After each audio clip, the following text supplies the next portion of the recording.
Here's 7 great things about the Remarkable. The style. Yep, this looks fabulous.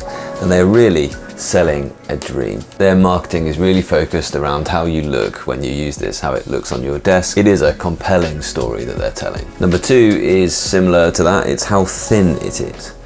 They are still marketing this as the world's thinnest tablet. I think it's sub 5mm thin. And that is a really nice thing to use.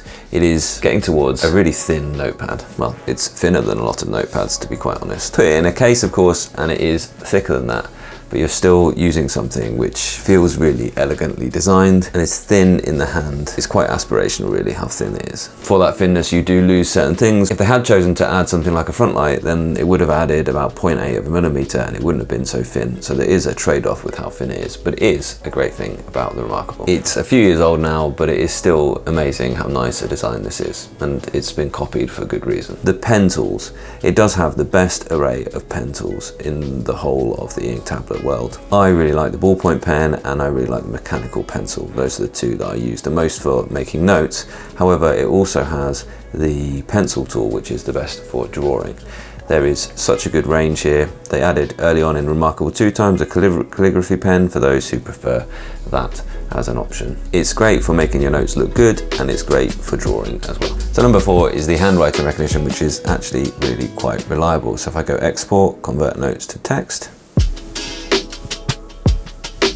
I didn't write this purposefully to do that, but let's have a little look. Some great things: the style, how thin it is, the pen tools, the reliable handwriting recognition, the flow, the updates, how good it is, and then a little smiley as well. So actually it managed all of that perfectly well, and it adds it now in as a new page in the same document. I don't think that's quite the best integration of handwriting recognition, I'll be quite honest. The nice thing is that now that handwritten text is available on the web app, it's available on the desktop app or on the phone app as well. So actually they're starting to get a really nice integration between handwritten notes and actual typed text. And you can obviously edit that with the keyboard on your computer. You can edit it on here if they do get anything wrong.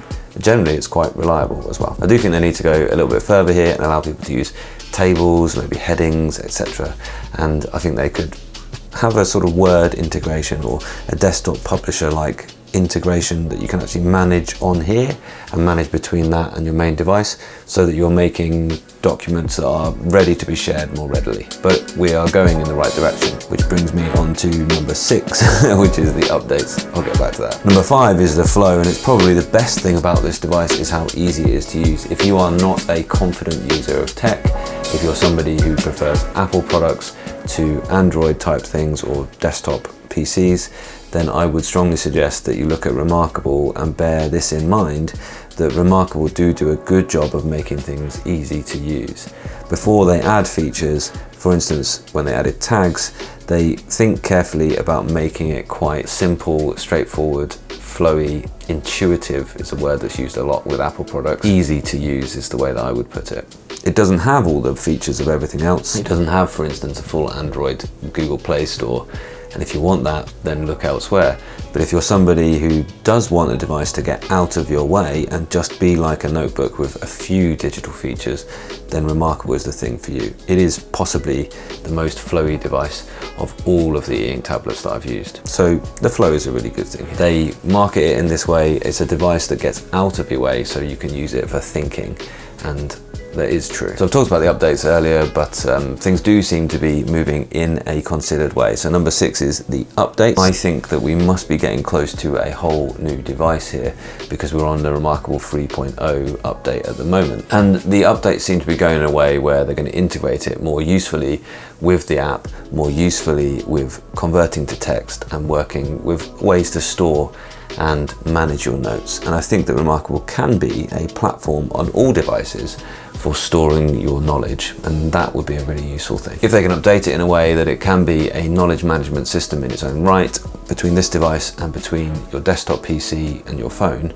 then it's going to be more compelling to more professional people. The last one is how good you look and how good you feel when you use this device. These is a very subjective thing, and they have gone hard on marketing this device for the kind of style of you and how you look in a meeting.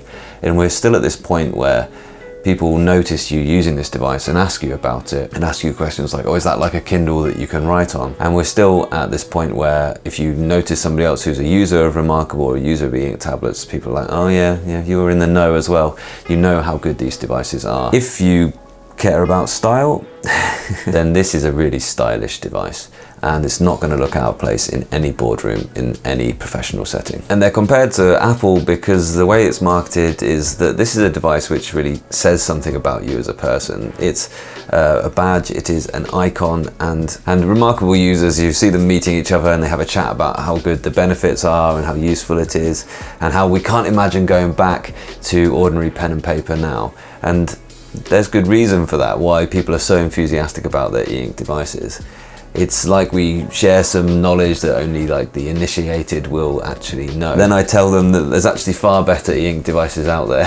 And if you're considering buying a Remarkable, then I strongly suggest that you check out this playlist here, where I'll take you through a whole load of different alternatives to the Remarkable. You'll find that maybe this is, and maybe this isn't, the device for you. Great choice if you want to go for an e-ink tablet, but luckily there is now a whole range of different devices in this category, with some really big tech players coming into this category as well. Yeah, the future is interesting. It's maybe not all Remarkable, and Remarkable is now not the only player in the market.